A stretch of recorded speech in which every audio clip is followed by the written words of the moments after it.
In today's video, we're going to be looking at how I manage my positions.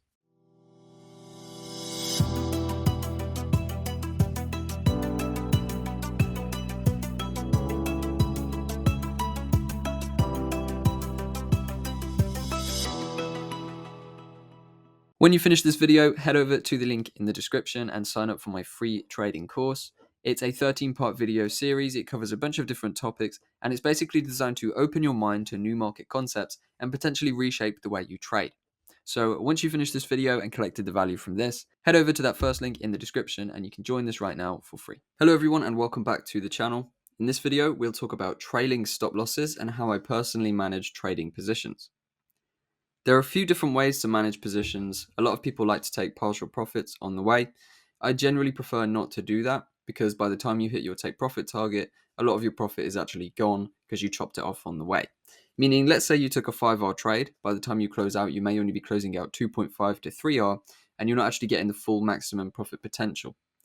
People think partials are good because they lock in profits. It's more so to do, I think personally, with that mindset where you feel like you have to lock in profits or the urge to close trades early. By taking partials, you can justify that you're not doing the wrong thing and you can still lock in those small profits that you want to lock in subconsciously to actually make yourself feel better and to make sure that you are locking profits up. So personally, what I prefer to do is actually trail my stop loss. And this is a very clear example here. I'm just going to show you a breakdown on this. And this should be a relatively quick video to show the process that I use versus the process that you may be using as well. So for this example's sake, let's just say that we sold Euro USD from this supply zone here. Okay, potentially this isn't a trade I would take because we don't have, the overall high time frame picture, but for the purpose of this video, it will do just fine.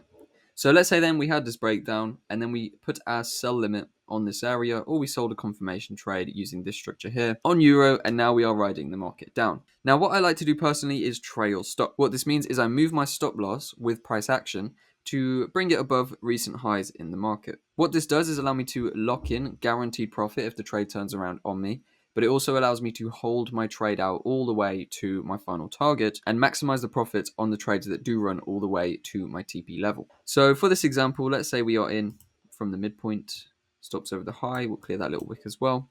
And for this trade, let's say we're actually looking at this higher time frame structure. So we're not looking for a target down here, we are looking for an extended target. Let's put it, open for now, just down here. So we get triggered in, and at this point, I would keep my stop where it is. Now, I would then wait for a significant break of structure. In this instance, because we are using the swing structure here, we can see, okay, this is the first structure point. Then we have this low, that's the swing point. Then we pull back up. So if we can break through this low here and form a lower low, what we would then do is move our stops to break even. This means then that if the market reverses back on us, we are taken out. Now, the reason I do this is because I'm looking always for invalidation levels when I'm trading. I know that if I'm selling the market and after we make a new lower low, the market then pulls all the way back up to make a new higher high, I'm not going to want to be in the trade. So when we do make that new lower low from this level onwards, what I can then do is actually shift my stop loss to the entry point, and that's going to cut all of the risk off the trade. And while cutting off all the risk, it's also going to leave open-ended profits and maximum profit potential because I still have my full movement on. So what we would then do is wait to see what the market does. Sometimes it's going to pull back up and take us out, and what that's going to do is actually avoid taking a loss entirely. Sure, if you take partials here, you would have locked in a small profit, but in the long run, from my personal experiences, this trailing system works better because it means I can actually take full profits, when we do hit targets, and we do actually lock in large profits when the trades turn against us anyway, as long as they get a little bit of action and get rolling first of all. Oftentimes, we are going to see the market pull back and form a new lower low. That's obviously going to confirm the trend is moving where we want it to, or a lower high, should I say. And what we would be looking for from there is for the market to actually come down and make a new lower low. So we are just continually riding the trend, as you can see. And when we got a break of the next lower low, which obviously came in here, what we would then do is trail this stop loss from the break-even point down to here.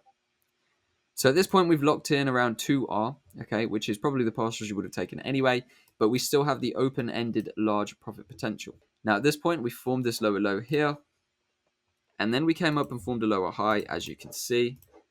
And from forming that lower high, we came down and we formed a new lower low. So at this point, we could really start to bring the profits up, and we could actually move our stop to this point because we've confirmed the trend by breaking the low.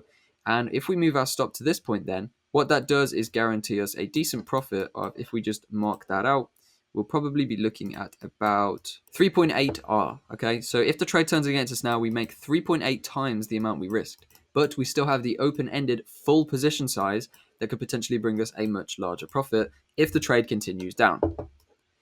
Now, this is where trailing can get tricky, when we get very impulsive fast moves like this, and this is the only time of which I would generally start to bring partialing into my trades.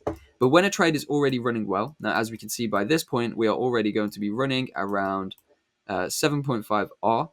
What we can then do is actually aggressively manage the stops. So keeping the open take profit for now, what we can do is follow the structure aggressively, because we're happy to take 7.5 or more R, right? If the trade is running it here, we can then aggressively move the trade, and if it does get stopped out for 7.5 R, that's going to be a wonderful trade. That's probably what you'd achieve altogether if you hit take profit, if you are a partial trader who's actually chopped off quite a lot of the position by now already. So when we get this new lower low, lower high, lower low, lower high, we could then look for a new lower low. I mean, by this point, we could actually already have brought the stop down to this level, but being a very minor breakdown here, I'd prefer to actually see new lower lows come in. So we see the lower low, see the lower high, and then when this new lower low comes in, we could then begin to aggressively manage the stop. We can move our stop to here, we can wait for the next lower low, lower high, lower low, and it's always that break of structure that we're looking for to begin trailing the stops. When we get that new lower low, we can bring our stop down and aggressively manage. And now when we do this, we are oftentimes going to get taken out before the target happens, because we're bringing the stops very close to price. But by this point, this is probably around an 8 or 9 R position if it does get stopped out. So it's obviously nothing to be concerned about, nothing to be worried about if it does turn against us. And that's the idea of these trades. Around 50% of the trades I take will actually hit take profit, and 50% of them will get stopped out early.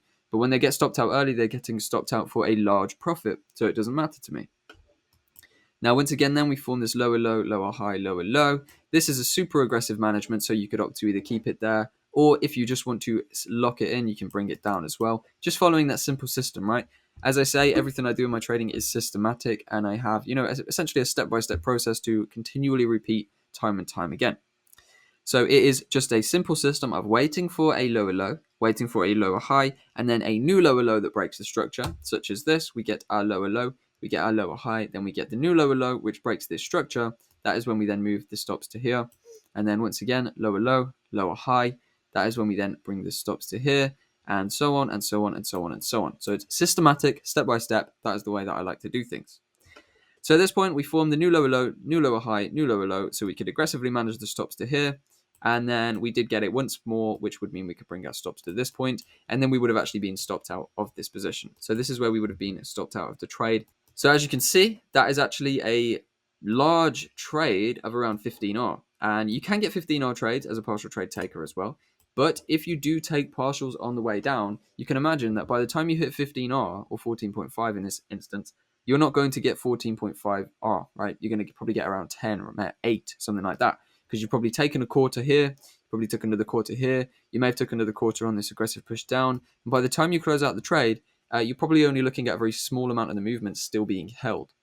So what I prefer to do is to trail the stops like this, and when the market decides to take me out, when the trend shows that it's shifting, I'm actually going to be taking quite a large profit regardless. So I hope this has been a beneficial little video for you. I wanted to keep it short and sweet because that's all it needs to be. Simple and systematic processes, and that is what I like to do. I just thought I'd give you that information so that if you are a partial trader, you can actually see the other side of things and why it can be beneficial to trail your stops. Now, obviously, this was a good scenario. This isn't always going to work out as well. I did show you that before. Sometimes you're going to get stopped out at break even. Sometimes you may have a 5 or 6 or 7R trade that ends up turning into a 1 or 2R because of the trailing stops, right? If the market makes a large push down, but then pulls back up and wicks out your stop, you're going to let go of around 4 or 5R. These things do happen. That is realistic. I'm not going to try and tell you that this is a holy grail strategy, but long term, if you do this over and over again and you repeat this system time and time again on all of the trades you take, you will definitely see some positive results. So that's all for this video. If you do want to learn my entire trading system and see in depth everything I do in around 15 hours of content now, as well as trade alongside myself every single day, you can do that by heading over to the link in the description. There is a link to the academy there. And if you sign up, you get lifetime access to my trading group and my academy. So everything is in there if you want it. If not, I hope you've enjoyed this video and I hope you've taken some value from it. And I will see you in the next video.